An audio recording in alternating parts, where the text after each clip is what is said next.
તો 50,000 ના એટલે મિત્રો મેં તમને શીખવાડેલું છે ગુણાકાર 50 નિશાની દૂર કરો એટલે છેદમાં આવે 100 ના એટલે ગુણાકાર 20 નિશાની દૂર કરો એટલે છેદમાં આવે 100 ના એટલે ગુણાકાર 10 નિશાની દૂર કરો એટલે છેદમાં આવે 100.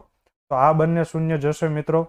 એવી જ રીતે આ બંને શૂન્ય જશે અને આ બંને શૂન્ય જશે. તો 55 25 25 દુ 50 અને પાછળ એક શૂન્ય એટલે કે સાચો જવાબ છે ઓપ્શન નંબર બી 500. પરંતુ મિત્રો પરીક્ષામાં તમારે આવું કશું કરવાની જરૂર નથી. પરીક્ષામાં આ દાખલો આપણે કઈ રીતે કરત? 50,000 ના 50%. 50% નો અર્થ શું થાય? અડધા.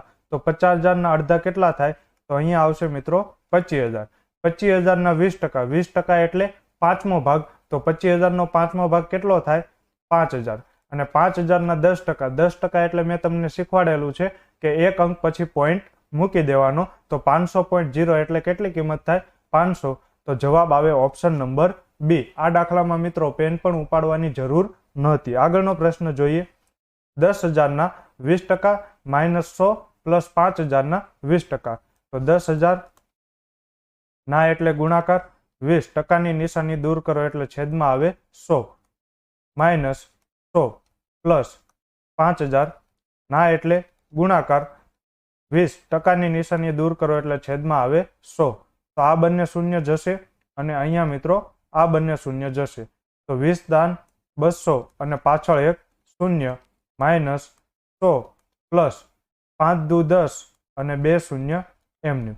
તો 2,000 ને 1,000 3,000.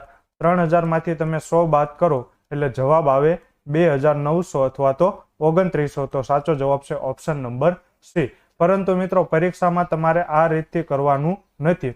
પરીક્ષામાં તમારે મેં તમને શીખવાડ્યું 20% એટલે શું થાય મિત્રો?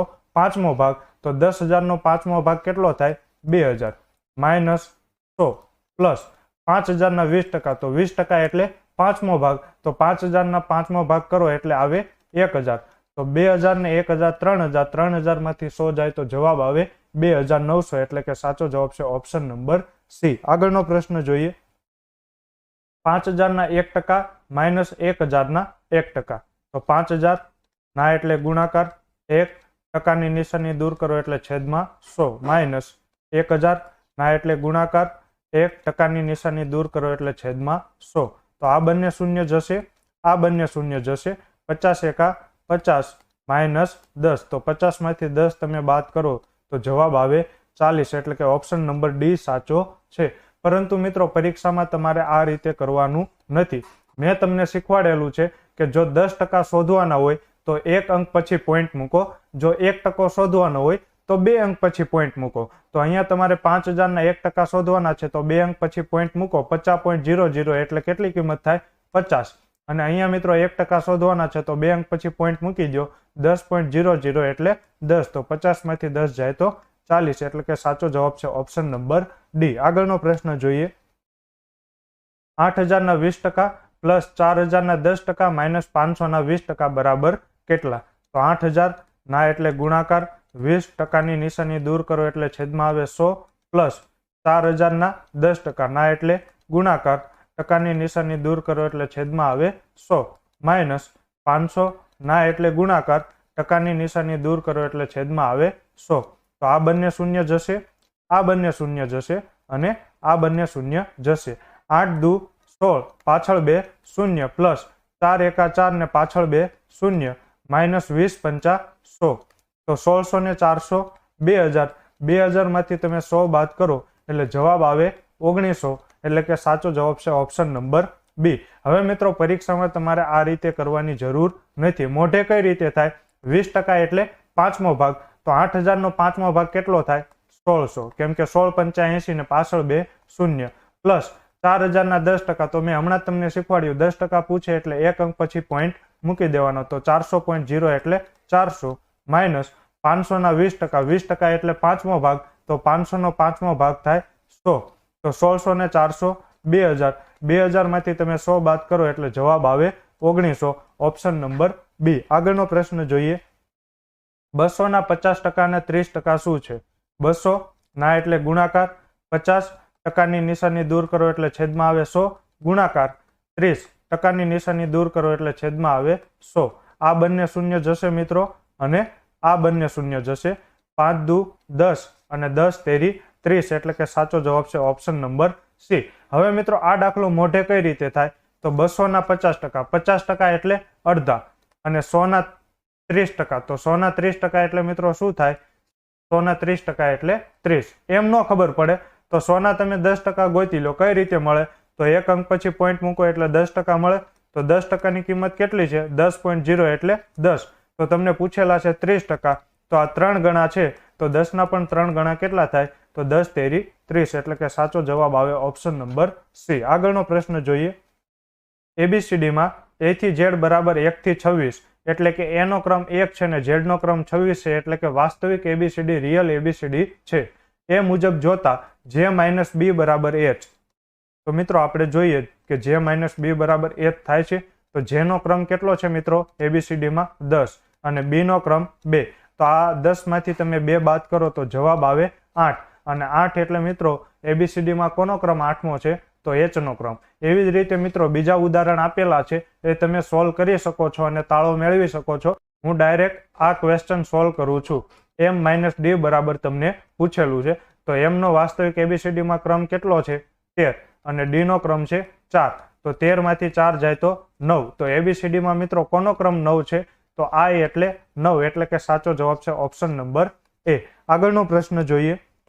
જો ગ્લેર શબ્દને આ કોડ નંબર દ્વારા દર્શાવવામાં આવે અને મોન્સૂન શબ્દને આ કોડ દ્વારા દર્શાવવામાં આવે તો રેન્સમ શબ્દને કયા કોડ દ્વારા દર્શાવી શકાય.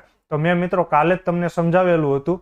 જેણે જૂના વિડીયો ન જોયા હોય એ સૌથી પહેલા જૂના વિડીયોનું સોલ્યુશન જોવે.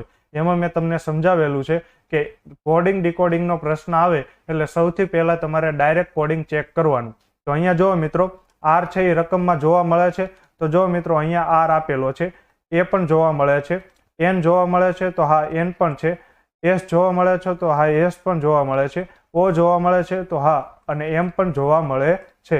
એનો અર્થ શું થાય મિત્રો કે આ ડાયરેક્ટ કોડિંગ છે. ડાયરેક્ટ કોડિંગ એટલે જે કોડ આપેલો છે જે અક્ષરની નીચે એ જ એનો કોડ થાય. તો જી નો કોડ 6, એલ નો કોડ 7, એ નો કોડ 8, આર નો કોડ 1 અને ઈ નો કોડ 0. એવી જ રીતે એમ નો કોડ 2, ઓ નો કોડ 3, એન નો કોડ 9, એસ નો કોડ 5, ઓ નો કોડ 3, ઓ નો કોડ 3 અને એન નો કોડ 9.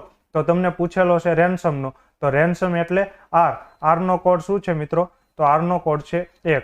એ નો કોડ તો એનો કોડ આપેલો છે 8. એન નો કોડ તો એન નો કોડ આપેલો છે 9. એસ નો કોડ તો એસ નો કોડ આપેલો છે 5.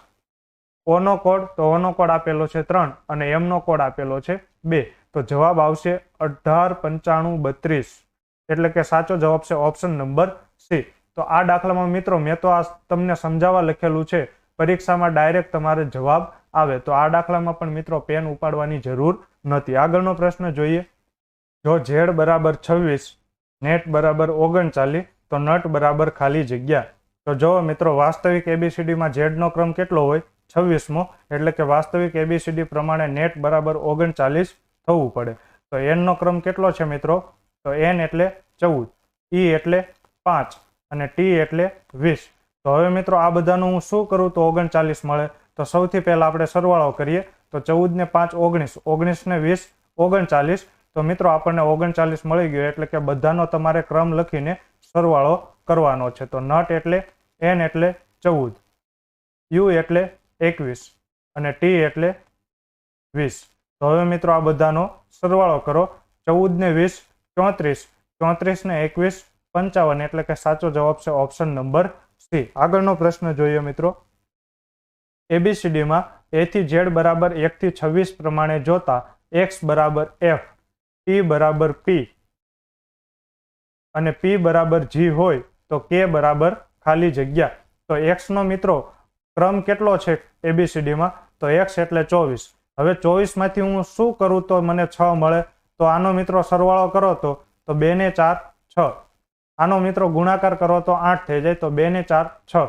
તો અહીંયા મિત્રો ટી એટલે 20. તો અહીંયા મિત્રો 2 થવો પડે. તો સરવાળો કરો 2 ને 0 2. તો અહીંયા મિત્રો પી એટલે 16. તો જી એટલે કે સરવાળો 7 થવો પડે. તો 1 ને 6 7. તો અહીંયા તમને આપેલું છે કે એટલે 11. તો 11 એટલે 1 + 1. તો 1 + 1 એટલે 2. તો એબીસીડીમાં કોનો ક્રમ 2 છે? તો એબીસીડીમાં બી નો ક્રમ 2 છે, એટલે કે સાચો જવાબ આવે ઓપ્શન નંબર ડી. આગળનો પ્રશ્ન જોઈએ. જો પ્રભા શબ્દને આ રીતે દર્શાવવામાં આવે અને તિલક શબ્દને આ રીતે દર્શાવવામાં આવે તો ભારતી શબ્દને કોડ શું આપવામાં આવે? તો સૌથી પહેલા તો મિત્રો આ ડાયરેક્ટ કોડિંગનો પ્રશ્ન છે કે કેમ? તો એ કેમ ખબર પડે? તો અહીંયા મિત્રો ભારતીમાં જે શબ્દો વપરાણા છે એ જ શબ્દો ઉપર હોય તો એને કહેવાય ડાયરેક્ટ કોડિંગ. તો અહીંયા જો મિત્રો ભારતીમાં ભા છે તો પ્રભામાં પણ ભા દેખાય છે. પછી આર અને એ, તો અહીંયા મિત્રો જો આર અને એ છે. પછી ટી, તો ટી પણ આપેલો છે અને આઈ પણ આપેલો છે. આનો અર્થ કે અહીંયા મિત્રો કયું કોડિંગ છે? ડાયરેક્ટ કોડિંગ છે. તો ડાયરેક્ટ કોડિંગ એટલે પી નો કોડ 2, આર નો કોડ 7, એ નો કોડ 5, બી નો કોડ 9 અને એચ નો કોડ 6 અને એ નો કોડ 5, ટી નો કોડ 3, એચ નો કોડ 6, આઈ નો કોડ 8, એલ નો કોડ 4, એ નો કોડ 5 અને કે નો કોડ 1. તો તમને ભારતીનો પૂછેલો છે તો બી નો કોડ મિત્રો કેટલો છે? બી નો કોડ છે 9. એચ નો કોડ મિત્રો કેટલો છે? તો એચ નો કોડ છે 6. એનો કોડ મિત્રો કેટલો છે? તો એનો કોડ છે 5. આર નો કોડ કેટલો છે? 7. એનો કોડ કેટલો છે? 5. ટી નો કોડ કેટલો છે? 3 અને આઈ નો કોડ કેટલો છે? 8. તો જવાબ આવે 96538. 957 એટલે કે સાચો જવાબ છે ઓપ્શન નંબર ડી, 96538. તો આશા રાખું છું મિત્રો આજના 10 પ્રશ્નો તમને સમજાઈ ગયા હશે. મળીએ છીએ આગળના વિડીયોમાં. જય હિન્દ, જય ભારત. ખૂબ ખૂબ આભાર.